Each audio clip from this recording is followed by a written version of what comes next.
अब बच्चों हम राजनीतिक दलों के सामने जो चुनौतियाँ आती है उनके बारे में पढ़ेंगे।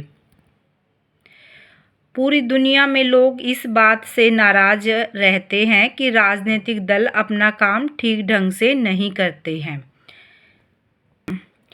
हमारे देश में भी यही हाल है और तुम्हें जो आम लोग हैं वो कहते हुए भी सुनना होगा कि जो नेता लोग हैं ये तो सिर्फ वोट मांगने के समय पर ही हमारे पास आते हैं, बाकी इनको हमारी समस्याओं से कोई लेना देना नहीं है। इन दलों के सामने कुछ चुनौतियां हैं जिसके कारण वो सही अच्छे ढंग से काम नहीं कर पाते हैं। पहली चुनौती है पार्टी के भीतर आंतरिक लोकतंत्र का ना होना। वैसे तो सारे जो राजनीतिक दल है, बड़ी बड़ी पार्टियां भी और विश्व के बहुत सारे बड़ी पार्टियां राजनीतिक दल ये बोलते रहते हैं कि लोकतंत्र लोकतंत्र, पर वास्तविकता ये है कि राजनीतिक दल के अंदर ही लोकतंत्र नहीं होता है। कुछ नेताओं के हाथ में ही जो इनकी सारी सत्ता होती है राजनीतिक दल की वो होती है और वो अपने अनुसार ही सारे फैसले लेते हैं। इसमें आंतरिक लोकतंत्र नहीं होता है, ना ही इसमें कोई चुनाव करवाया जाता है कि जो किसी भी दल का नेता उसके अंदर जितने भी सदस्य होते हैं राजनीतिक दल के वो चुन सके। और कार्यकर्ता से वे सूचनाओं का साझा भी नहीं करते हैं। जो भी मतलब उनकी इन्फॉर्मेशन होती है, सूचना होती है, वो जो उनके कार्यकर्ता होते हैं उसी दल के, उनको उनसे भी इस चीज़ को साझा नहीं करते हैं, उनको बताते नहीं हैं इस बारे में। और जो कार्यकर्ता होते हैं जो उस पार्टी के लिए काम करते हैं उनके पास सूचना ही नहीं होती कि वो उनकी पार्टी क्या फैसला लेने जा रही है। और इसका परिणाम यह है कि पार्टी के सारे फैसले और अधिकार कुछ ही नेताओं के हाथ में सिमट कर रह जाते हैं। और जो उन फैसलों से सहमत नहीं होते हैं उनको मजबूर होकर आखिर में पार्टी छोड़ के जाना ही पड़ता है।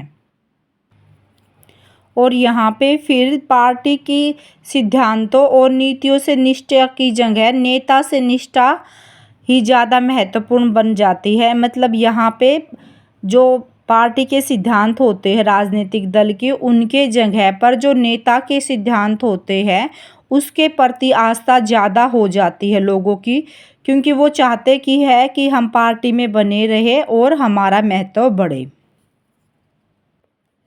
दूसरी जो चुनौती है वो पहली चुनौती से ही संबंधित है, वंशवाद की चुनौती।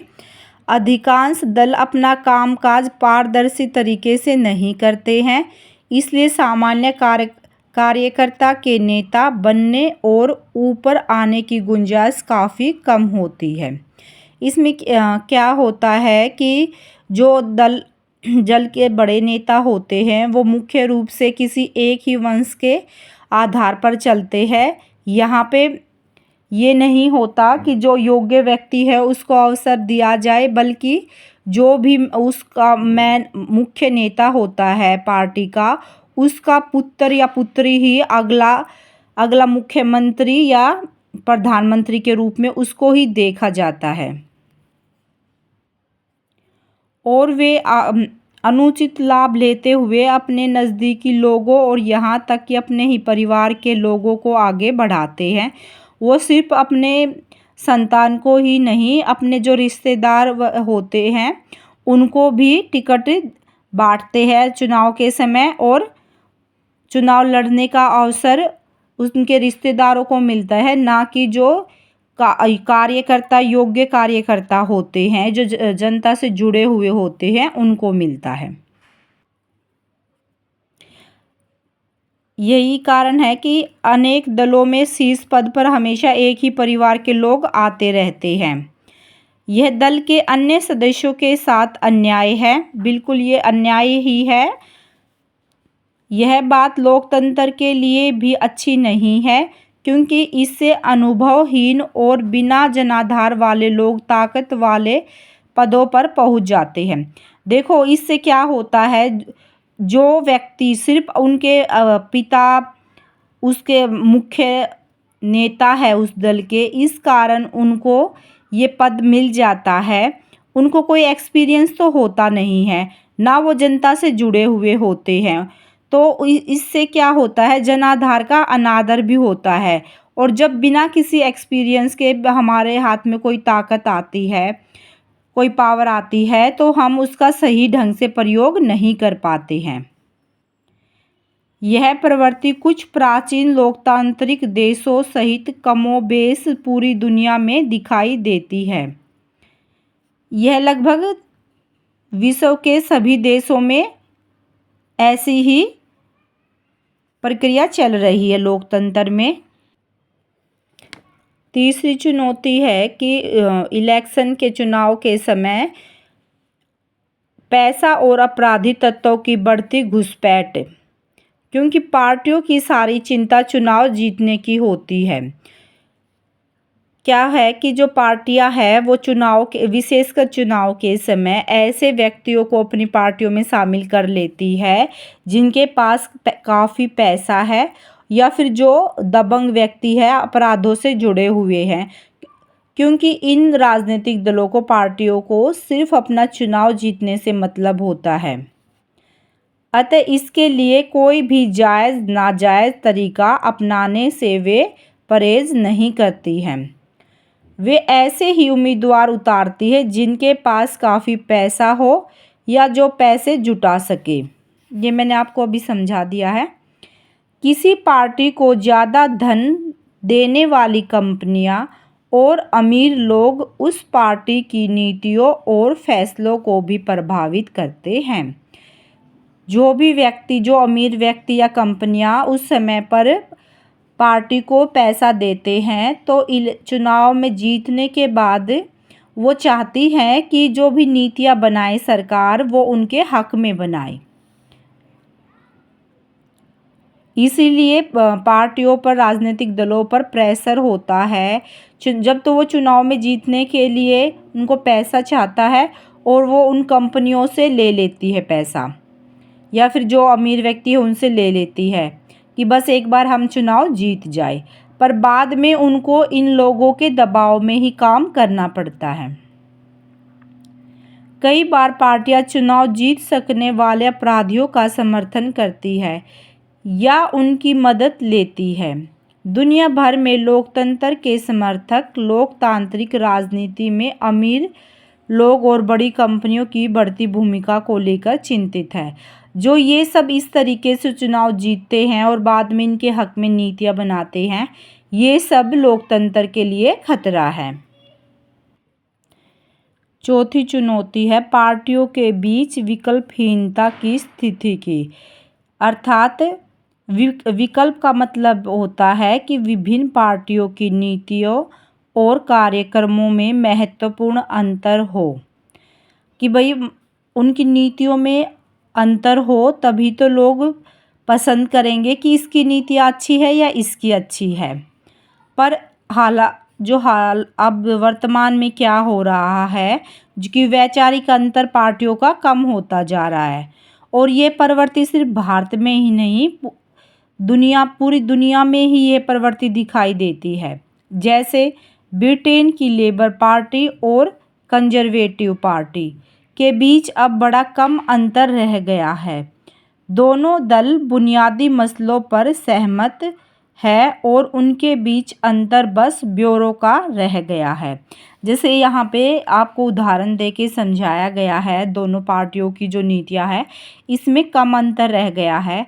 ऐसे ही भारत में भी, जैसे कि जो भाजपा या बीजेपी पार्टी है और जो कांग्रेस पार्टी है, दोनों ही बड़ी पार्टी है और दोनों ही की नीतियाँ में ये शामिल है कि जो वैश्वीकरण है उसको अपनाया जाए, और जो विशेषकर आर्थिक मसले हैं इन पर भी बड़ी पार्टियों की एक ही नीति होती है। कई बार लोगों के पास एकदम नया नेता चुनने का विकल्प भी नहीं होता है, क्योंकि वही थोड़े से नेता हर दल में आते जाते रहते हैं। इससे पहले ये मैं बताती हूँ आपको, जो लोग इससे अलग नीतियाँ चाहते हैं उनके लिए कोई विकल्प उपलब्ध नहीं है। अब सभी पार्टियों की मान लो एक सी नीतियाँ होंगी, तो जो लोग उनसे सहमत नहीं हैं उनके लिए वो कहाँ पे जाए, वो किसको अपना नेता बनाए, ये उनके लिए मुश्किल हो जाता है जो लोग इन पार्टियों की नीतियों से सहमत नहीं होते हैं। अच्छा, अब इसको देखते हैं। कई बार लोगों के पास एकदम नया नेता चुनने का विकल्प भी नहीं होता, क्योंकि वही थोड़े से नेता हर दल में आते जाते रहते हैं। इसमें क्या बताया गया है कि जो पार्टियों के कुछ मुख्य नेता होते हैं और उनके नाम से ही चुनाव लड़े जाते हैं, और वो क्या करते हैं, जब उनको लगता है कि इस दल अब की बार हम यहाँ पे इस पार्टी से चुनाव नहीं जीत सकते, तो वो दूसरी पार्टी में चले जाते हैं चुनाव से पहले ही। तो वो कुछ नेता ही होते जो हर एक पार्टी में दिखाई देते रहते हैं, तो लोगों के पास नेता चुनने का भी विकल्पहीनता होती है, यही बताया है इसमें। मतलब एक नेता है जो अब की बार कांग्रेस से बना है और उसको लग रहा है कि अब की बार कांग्रेस नहीं बन पाएगी, जीत पाएगी पार्टी, तो वो बीजेपी में चला गया है। तो क्या एकदम से वो जितने दिनों से, इतने सालों से जो उसकी नीतियों को मानता आ रहा था, कांग्रेस की प्रशंसा करता आ रहा था, तो क्या एकदम से वो उनसे सब नीतियों से असहमत हो जाता है? नहीं, वो सिर्फ अपना चुनाव जीतने के लालच में पार्टी छोड़कर जाता है। तो अब प्रश्न उठता है कि क्या इन दलों को सुधारा जा सकता है?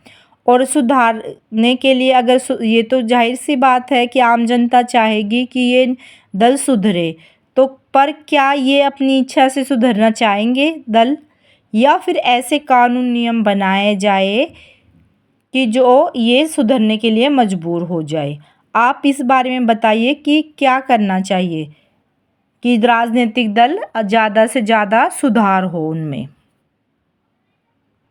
इस बारे में आप कमेंट्स में लिख के भेज सकते हो कि कैसे राजनीतिक दलों में सुधार किया जा सकता है। विधायकों और सांसदों को दल बदल करने से रोकने के लिए संविधान में संशोधन किया गया।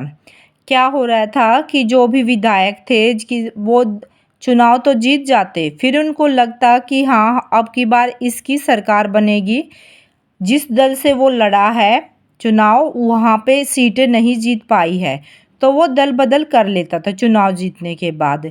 तो इस चीज़ को रोकने के लिए संविधान में संशोधन किया गया और नए कानून के अनुसार अपना दल बदलने वाले सांसद या विधायक को अपनी सीट भी गंवानी होगी। इस नए कानून से दल बदल में कमी आई और इससे पार्टी में विरोध का कोई सवाल उठाना और भी मुश्किल हो गया। पार्टी नेतृत्व जो कोई फैसला करता है, देखो ये एक तरह से तो अच्छा ही हुआ कि भाई जो लालच में जाते थे वो तो किसी दूसरे में शामिल होते थे। अगर आप उस दल की नीतियों से असंतुष्ट है तब जा रहे हो, तब तो अच्छी बात है कि आप अपने भाई उसमें लोकतंत्र उस दल में बना रहेगा। पर जब ये तो सब कुछ वो चुनाव जीतने के बाद जब जाते थे तो वो लालच में जाते थे, जो कि ठीक नहीं है। दूसरा क्या किया गया कि ये सब क्या किए जा रहे हैं कि जो राजनीतिक दलों में सुधार करने के लिए प्रयास किए गए हैं। दूसरा, उच्चतम न्यायालय ने पैसे और अपराधियों का प्रभाव कम करने के लिए एक आदेश जारी किया। उच्च न्यायालय ने एक आदेश दिया। इस आदेश के द्वारा चुनाव लड़ने वाले हर उम्मीदवार को अपनी संपत्ति का और अपने खिलाफ चल रहे आपराधिक मामलों का ब्यौरा एक शपथ पत्र के माध्यम से देना अनिवार्य कर दिया गया। अब क्या हो रहा था कि जो राजनीतिक दल थे वो ज़्यादा अमीर व्यक्तियों को और अपराधियों व्यक्तियों को अपने उसमें शामिल करते जा रहे थे। उनको सिर्फ चुनाव जीतने से मतलब था तो इसको रोकने के लिए उच्चतम न्यायालय ने, सुप्रीम कोर्ट ने आदेश दिया कि भाई जो भी आप चुनाव लड़ने वाले प्रतिनिधि हैं, चुनाव लड़ने से पहले ही आप अपनी पूरी संपत्ति का ब्यौरा दोगे कि आपके पास क्या क्या संपत्ति है, ठीक है, और आपके खिलाफ क्या कोई आपराधिक मामला है जो कोर्ट में चल रहा है, उसका भी आपको अपने शपथ पत्र में पूरा लेखा जोखा देना होगा। इस नई व्यवस्था से लोगों को अपने उम्मीदवारों के बारे में बहुत सारी पक्की सूचनाएं उपलब्ध होने लगी, पर उम्मीदवार द्वारा दी गई सूचनाएं सही है या नहीं, यह जांच करने की कोई व्यवस्था नहीं है।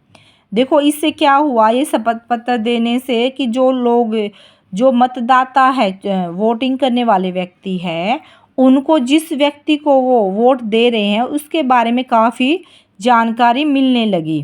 पर इसमें अभी ये कमी है कि जो भी व्यक्ति जो ब्यौरा दे रहा है वो सही है या नहीं, इसकी जांच अभी नहीं की जाती है।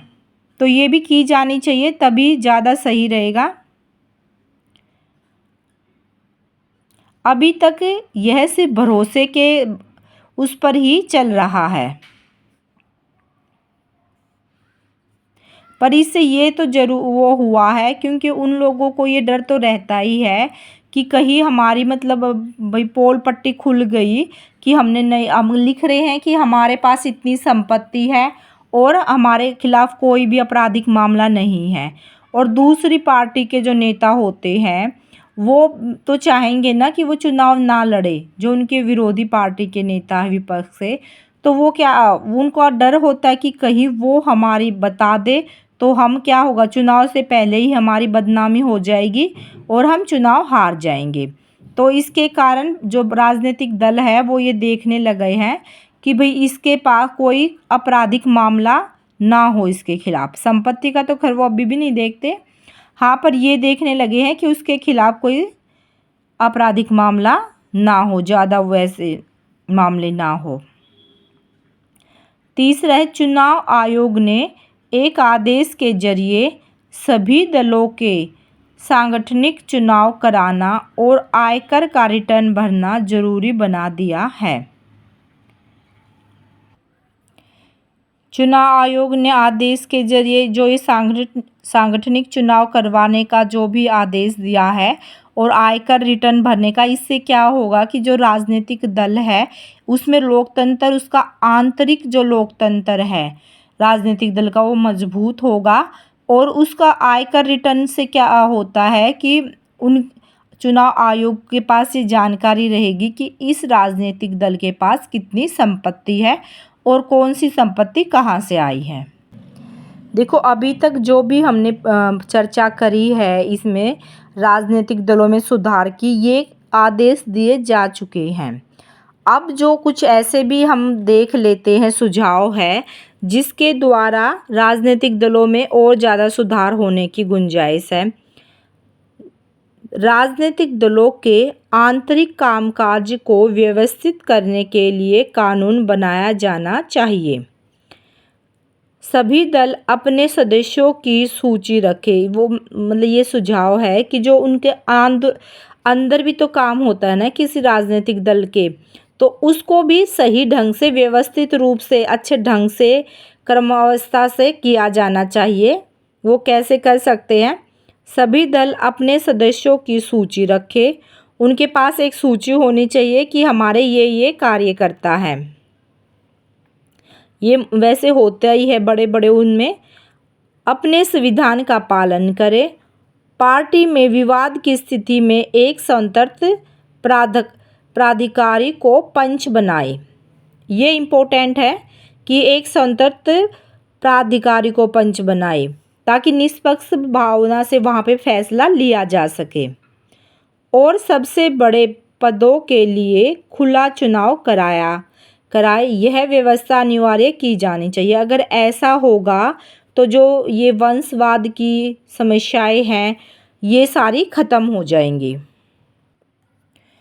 हाँ, और एक भी महिलाओं द्वारा समय समय पर बहुत मांग की जाती है कि राजनीतिक दल महिलाओं को एक खास न्यूनतम अनुपात में करीब 1/3 जरूर टिकट दे। क्योंकि देखोगे राजनीति में विशेषकर महिलाएं जो उनका बहुत कम होती हैं और उसमें से सक्सेस भी बहुत, जो सफल महिलाएं हैं राजनीति में वो बहुत कम हैं। तो इसका कैसे बढ़ाया जा सकता है, वो अगर उनको कुछ आरक्षित पद दे दिए जाए या आरक्षित सीटें कर दी जाए कि इस पे सिर्फ महिला ही चुनाव लड़ सकती है, तो वहाँ इससे राजनीति में महिलाओं की भागीदारी बढ़ेगी। और जब महिलाएं खुद एक अच्छी खासी संख्या में लोकसभा तक, विधानसभा तक पहुँचेंगी तो वो अपनी सुविधा के लिए भी कानून बनवाने में सफल हो पाएंगी। चुनाव का खर्च सरकार उठाए और सरकार दलों को चुनाव लड़ने के लिए धन दे। इसमें यह है कि भी जो चुनाव में बहुत ये आती है कि चुनाव की पार्टियां शो तो कम करती हैं कि हमने इतना खर्च किया है, दिखाती कम है पर खर्च बहुत ज़्यादा करती है। तो चुनाव लड़ने ये भी एक वो दिया जाता है सुझाव कि चुनाव का जो खर्चा हो वो सरकार ही उठाए। जो भी मतलब उनको सामान चाहिए पार्टियों को चुनाव लड़ने के लिए, वो सब सरकार की तरफ से ही दिया जाए, ताकि ये कम ज़्यादा का कोई रहे ही ना अंतर चुनाव लड़ने में, कि बहुत सारे योग्य व्यक्ति पैसा ना होने के कारण भी चुनाव नहीं लड़ पाते हैं। और एक सुझाव ये भी है, और ये मैं भी इसको मानती हूँ, मेरी तरफ से भी ये सुझाव कि जो आम जनता है वो खुद ऐसा डिसाइड करे कि भाई हमें ऐसा नेता चाहिए, तो फिर वो वोट ही उसको इस तरह के नेता को देंगी। वो ऐसे लोगों को वोट ही ना दे जिनको वो नहीं चाहती, क्योंकि आम जनता का बहुत ज़्यादा दबाव होता है राजनीतिक दलों पर। इसी के साथ ये हमारा जो पाठ है, चैप्टर है, ये पूरा होता है। उम्मीद करती हूँ बच्चों आपको अच्छे से समझ में आया होगा, और आगे भी ऐसी वीडियो आपको मिलती रहे इसके लिए ये चैनल आप सब्सक्राइब कर लें।